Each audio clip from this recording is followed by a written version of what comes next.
안녕하세요. 엠베스트 학생 여러분, 매너뉴케 적중사회 실력 쑥쑥 쑥쌤입니다. 자, 역사를 빛낸 아름다운 여성들 그 두 번째 시간으로 오늘의 주인공은 뜨등 바로 이 여성입니다.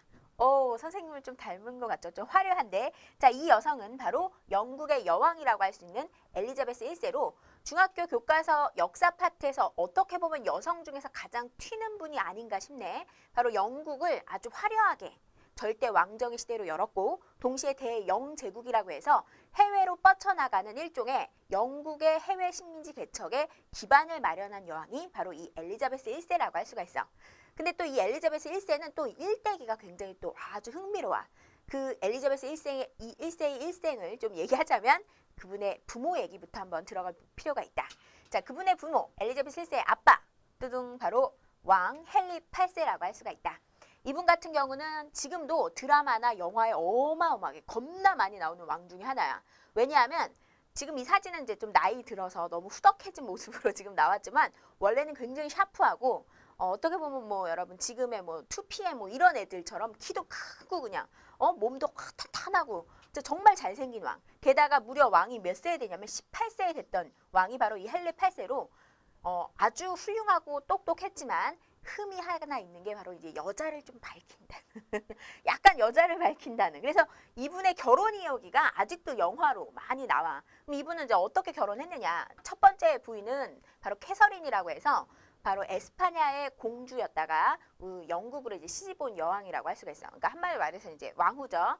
이 캐서린은 무려 나이가 그 당시에 헨리 8세의 부인이지만 헨리 8세가 18살 때 42의 나이였다라고 할 수 있어. 원래는 형한테 씹은 거야. 헨리 8세의 형한테 씹었는데 헨리 8세가 일찍 죽고 헨리 8세의 형이 일찍 죽고 헨리 8세가 즉위할 때 이 캐서린이 그냥 이제 두 번째로 그 아우하고 결혼을 하게 된 거라고 할 수 있겠지. 그래서 이제 왕비가 된 거지.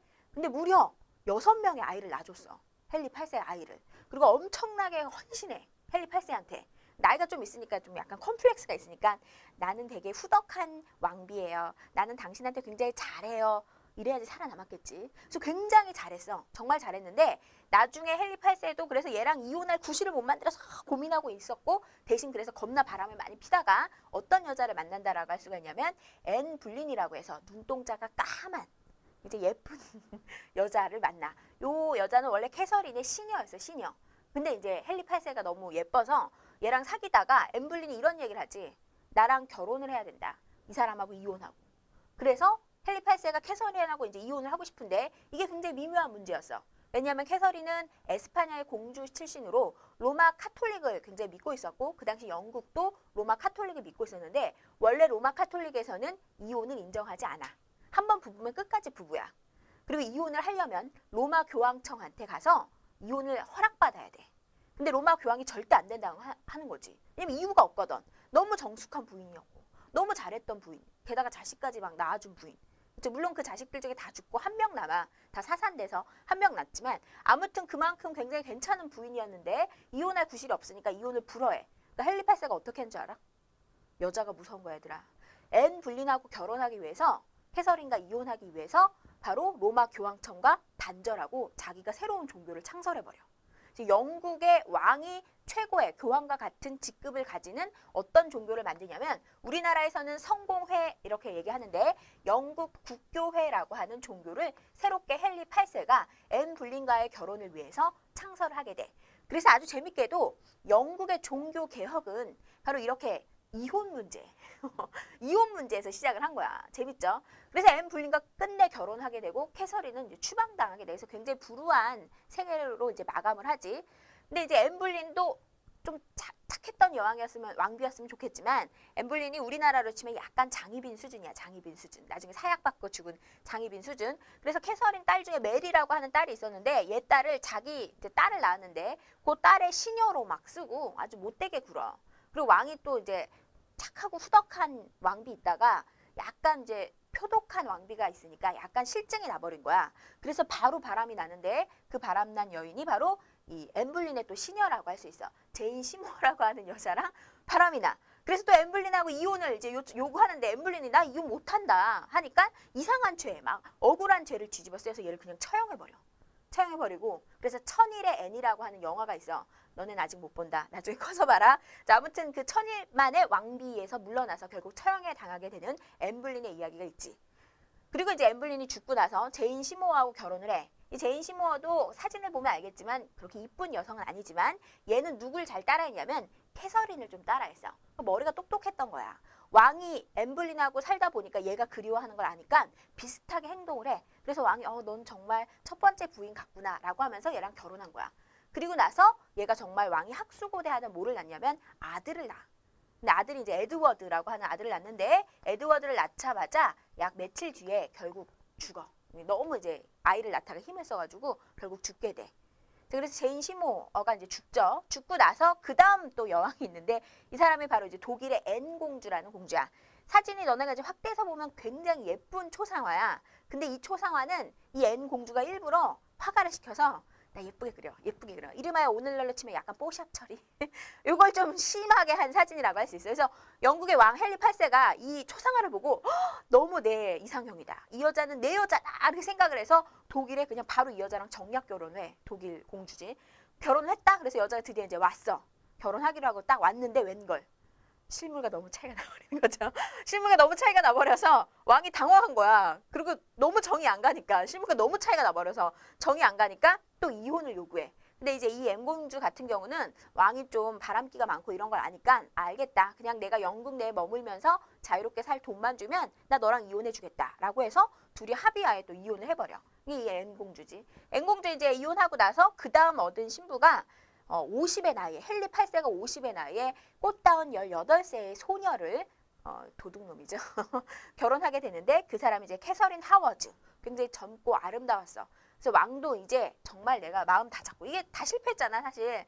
마음 다 잡고 정말 잘해야지 라고 하면서 결혼했는데 이분이 이번엔 바람이 나가지고 결국 이분도 처형당해. 처형당하고 마지막으로 이제 캐서린 파라고 하는 여인과 결혼을 하게 되는데 결혼하자마자 얼마 못 돼서 헨리 8세가 죽고 끝나게 되는 것이 헨리 8세의 부인 이야기라고 할 수가 있어. 그러니까 이제 헨리 8세의 부인들을 보면 이혼을 당하거나 처형을 당하거나 그렇죠?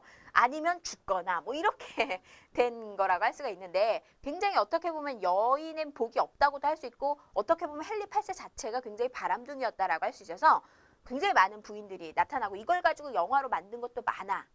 자, 재밌는 것은 부인이 6명이나 되는데 자식은 딱 3명만 나오지. 누가 나오냐면 일단 첫 번째 에드워드 6세 바로 제인 시모어라고 해서 앤 블린의 하녀였지. 그 제인 시모어의 아들 제일 중요하죠. 얘가 바로 왕위 서열 1위였어. 에드워드 6세. 그 다음에 이제 두 번째가 바로 첫 번째 부인 캐서린. 그쵸? 에스파냐의 공주였지. 에스파냐의 공주였던 캐서린과 결혼해서 낳은 첫째 딸 메리. 그리고 세 번째가 바로 앤 블린하고 난 사이에서 난 아이. 이제 왕위 서열 3위라고 할 수 있어. 엘리자베스 1세 이렇게 3명의 자식만 있었다라고 할 수 있어.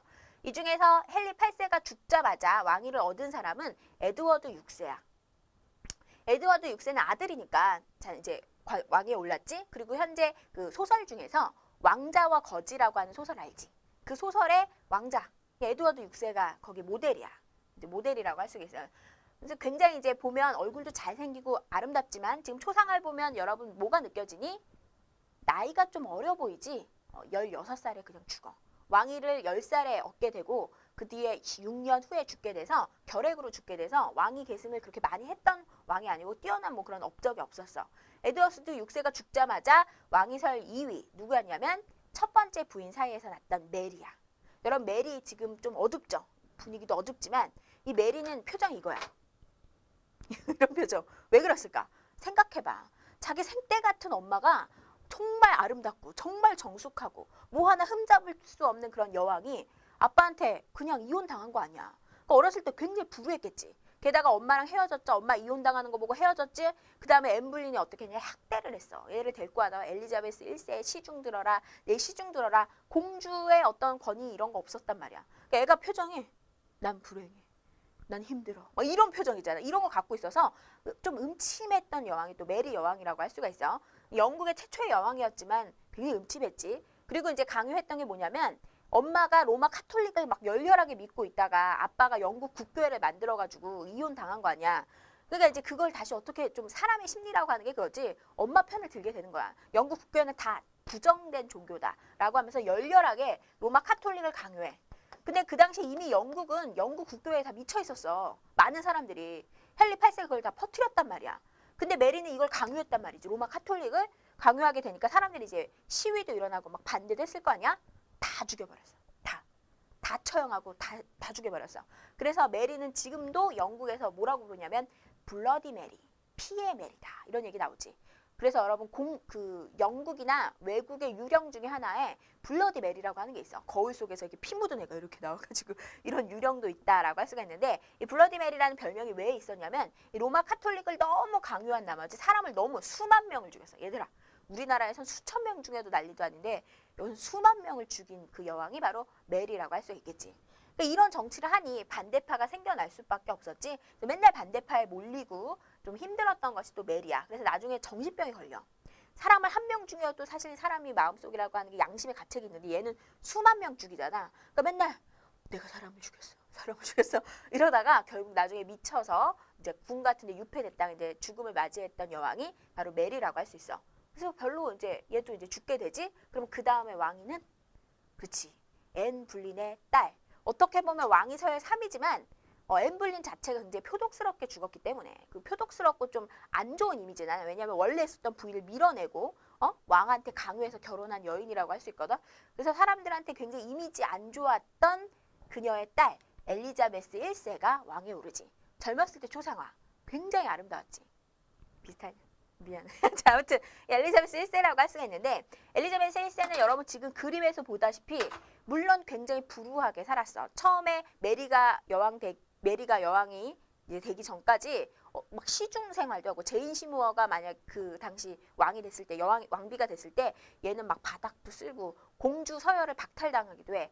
그러다가 메리가 여왕 됐을 땐 더 숨죽여 살았지. 그리고 메리만 보면 막 아부하고 정말 오늘따라 왕비님이 너무 예뻐요 이러면서 어떻게든 살아남은 여자가 엘리자베스 1세야. 하지만 엘리자베스 1세는 일기에다가 항상 꼬박꼬박 썼대. 나는 불행하지 않아. 나는 힘들지 않아. 그리고 나는 똑똑해. 이런 생각을 굉장히 많이 하면서 자랐던 것이 엘리자베스 1세야. 그래서 불우한 상황 속에서도 막 메리처럼 이런 표정이 아니라 나는 내 상황을 최대한 어떻게든 잘 극복할 때야. 이런 마음을 가지고 뭐 이제 나중에는 이제 캐서린 파라고 해서 마지막 왕비 같은 경우는 얘 공주를 다시 복위시켜줘서 교육도 시키거든. 그래서 공부도 열심히 해서 4개 국어에 능통하고 굉장히 학문과 예술도 사랑했던 여성이 바로 엘리자베스 1세라고 할 수 있어. 그래서 드디어 우여곡절 끝에 왕위에 오르게 되지. 왕이 오렸을 때 나이가 어렸기 때문에 머리를 이렇게 풀렀어. 이 머리를 푸른 이유는 결혼을 하지 않았다는 의미를 갖고 있어. 그래서 이렇게 왕위 계승을 하게 돼서 그녀가 이제 드디어 왕의 권위에 오르게 되는데, 왕위 계승을 하기 전까지는 말이지 엘리자베스 1세는 어떤 분위기였냐면, 메리만 보면 어머 언니 막 이런 분위기 있잖아. 약간 아부하는 분위기. 오늘따라 드레스가 너무 예뻐 뭐 이런 거 있지. 그리고 자기는 항상 드레스가 약간 단촐하고 좀 소박한 것만 입어. 그래서 메리가 이런 말도 했대. 야, 너는 일부러 내가 화려한 걸 입는 걸 비꼬듯이 너는 너무 단순한 거 입는 거 아니냐. 근데 그러면 이때 엘리자베스 1세가 아니에요 언니 이러면서 뭐라고 했냐면 저는 이런 수준밖에 안 되니까요. 이러면서 자신을 낮춘 거라고 할 수가 있어. 근데 재밌는 건 자신이 여왕이 되자마자 갑자기 갖고 있던 가면을 딱 벗으면서 굉장히 화려한 옷을 입기 시작해. 그리고 자신의 권위가 최고고 나는 여왕으로 태어날 수밖에 없었다라고 하는 것을 사람들한테 과시하듯이 항상 화려하게 다니고 항상 압도하는 카리스마를 갖게 되면서 영국을 쫙쫙 밀고 나갔다라고 할 수 있어. 그래서 그녀는 아주 화려한 업적을 갖게 되는데, 일단 첫 번째, 그녀의 업적 첫 번째, 무적 함대를 격파했다라고 할 수 있어. 그 당시 실제로 세계 무역을 장악하고 있었던 건 에스파냐고, 이렇게 에스파냐가 무역을 장악할 수 있었던 이유는 이 무적 함대라고 하는 해상권을 장악할 수 있는 강력한 함대를 갖고 있었기 때문이야. 그런 무적 함대를 영국이 바로 격파한 거라고 할 수 있겠지. 그다음 두 번째는 영국 국교에 확립했어. 앤 불린과 결혼하기 위해서 만든 종교 영국 국교회. 이건 영국의 왕실이 교회의 수장, 최고 우두머리가 되는 종교라고 할 수가 있는데, 당연히 이제 어머니와 관련된 종교 엘리자베스 1세가 다시 다 바꿔. 그래서 실제로 메리처럼 사람을 많이 죽여. 메리도 로마 카톨릭 막 강요해서 사람 막 죽였지. 근데 엘리자베스 1세도 영국 국교회 확립하면 사람을 막 죽여. 사람을 막 죽였어. 죽였는데 정치를 너무 잘한 나머지 그건 가려져. 그래서 메리만 블러디 메리라고 부르고 이 엘리자베스 1세는 그렇게 부르지 않지. 아무튼 영국 국교회를 확립했지. 그다음 세 번째, 국내 모직물 공업, 그래서 양털 공업을 육성했고, 그다음 네 번째, 동인도회사라고 하는 걸 설립해. 이건 일종의 인도, 아시아로 가는 무역회사를 설립한 거라고 할 수 있어. 영국의 무역회사 설립하고 네덜란드 독립을 지원했다. 그 당시 네덜란드는 에스파냐 휘하에 있었는데 에스파냐로부터의 독립을 지원한 거라고 할 수 있겠지. 그리고 북아메리카, 미국 등지의 식민지를 획득하게 되지. 이것이 바로 그녀의 업적이라고 할 수 있겠고, 자, 요거 어떻게 외우냐면 이렇게 외우면 돼. 무적 함대, 에스파냐의 펠리페 2세라고 하는 왕이 이끌었던 함대인데 이거 맨날 엄청 강했지만 영국 엘리자베스 1세랑 싸우면 항상 어떻게 됐다라고 할 수 있냐면 졌어. 그래서 이렇게 외우면 좋아. 무적 함대는 영국의 동네 북이다. 응? 되냐? 자, 아무튼 여러분 요게 바로 뭐다? 그녀의 업적이라고 할 수 있어. 세계사를 공부한다면 엘리자베스 1세의 업적 정도는 알고 있어야 돼. 알겠지? 자, 다시 무적함대 격파, 영국 국교의 확립, 국내 모직물공업 육성, 동인도회사 설립, 네덜란드 독립 지원, 북아메리카 식민지 획득, 무적함대는 영국의 동네 북. 괜찮지? 자, 그럼 그녀의 생애를 통해서 우리가 배울 점이 무엇인가? 라고 하는 걸 봤더니 선생님은 일단 첫 번째 이게 가장 중요하다고 생각해. 긍정적인 마인드. 우리 학생들도 마찬가지겠지만 살다 보면 힘든 게 많다. 인생 자체가 행복한 순간도 있지만 정말 힘든 순간도 많아. 엘리자베스 1세 같은 경우는 태어날 때부터 자신이 왕위에 오를 때까지 굉장히 숨가쁘게 영국의 역사가 전개되고 있었고 자신의 어떤 신변이라든지 생명이 위협당하는 정도가 한두 번이 아니었어. 감옥에도 갇히기도 하고 암살자가 보내서 죽이려고 하기도 하고 끌려가기도 하고 이게 엘리자베스 1세였는데 그녀는 항상 그런 상황 속에서도 나는 불행하지 않아. 나는 잘할 수 있어. 이런 긍정적인 마인드를 가지고 있었대. 이런 긍정적인 마인드가 여왕이 돼서는 더 빛을 발한 거라고 할 수 있겠지. 이게 첫 번째 배울 점이라고 생각해. 그다음 여러분 두 번째는 학문과 예술에 대한 열정이라고 할 수 있어. 엘리자베스 1세는 실제로 아주 어렸을 때 드디어 이제 어느 정도 생명의 위협으로부터 벗어나는 상황이 되자 정말 책을 많이 읽었대. 그래서 그 아주 어린 나이에 벌써 4개 국어에 능통하게 되고 또 예술이라든지 학문도 굉장히 관심이 많아서 나중에 여왕이 된 이후에도 계속해서 이런 예술 분야의 지원도 아끼지 않았다고 해. 그래서 그 유명한 셰익스피어라고 하는 바로 문학가가 이때 등장한 사람이라고 할 수 있겠지. 그래서 그녀의 어떤 끊임없는 학구열 이런 것들도 우리가 배울 필요 있겠고 세 번째, 당연히 이건 정말 중요한데 여왕으로서, 여자로서 어떻게 보면 메리가 첫 번째 여왕이었지만 실패했던 여자 왕이란 말이야. 그 다음 두 번째 여자 왕이 또 된 거잖아. 어떻게 보면 약간 그 당시 사람들은 여자가 뭘 할까? 여자가 뭘 할까? 이런 생각도 가졌을 텐데 이 엘리자베스 1세는 그런 사람들의 어떤 우려라든지 그런 사람들의 어떤 비아냥 이런 거에 굴하지 않고 여왕으로서 굉장히 압도하는 카리스마를 갖고 있었다고 해. 그래서 자신이 몸소 전쟁에 나갈 사람들을 응원하기도 하고 또 화려한 옷을 일부러 입어서 사람들한테 화려한 여왕의 면모를 보이려고 하고 연설을 할 때도 나는 여자지만 너네들한텐 정말 내가 훌륭한 여왕이 될 것이다. 그래서 이 말도 나왔잖아. 나는 국가와 결혼하였다. 결혼하라고 여자로서 여자 일생을 살라고 좀 결혼하라고 막 해도 끝까지 뭐로 남았어? 노처녀로 남은 거지. 물론 중간에 노처녀 히스테리로 예쁜 하녀나 이런 하녀는 좀 쫓아내기도 하고 좀 그랬긴 했지만 그래도 아무튼 끝까지 여러분 결혼하지 않고 국가를 위해서 여왕으로서 압도하는 카리스마를 보여준 그녀에게 나는 배울 점이 많다고 해. 결혼하지 말란 소리는 아니다 얘들아. 그 소리는 아니지. 자, 이렇게 해서 여러분 지금 선생님과 함께 엘리자베스 1세의 일생과 업적에 대해서 봤는데 그녀가 에스파냐의 무적함대와 전투를 하기 직전에 남긴 명언 중에 이 말이 있어. 내가 연약한 여자의 몸을 가졌다는 것을 나도 잘 알고 있습니다. 하지만 나의 심장과 위장은 왕으로서 그리고 영국 왕으로서의 심장과 위장을 가지고 있습니다. 라는 말을 남겼대. 왠지 정말 엄청난 카리스마가 느껴지지 않습니까? 자, 바로 이것이 엘리자베스 1세입니다. 자, 이렇게 해서 지금 선생님과 함께 역사를 빛낸 아름다운 여성들 그 두 번째 시간 노처녀 엘리자베스 1세의 여왕에 대해서 봤는데 다음 시간 이제 마지막 3탄 선생님이 이제 조선시대 또 아름다운 여성 논계에 대해서 들어가 보도록 할게요. 여러분 정말 수고하셨고요. 지금까지 실력 쓱쓱 쓱쌤이었습니다.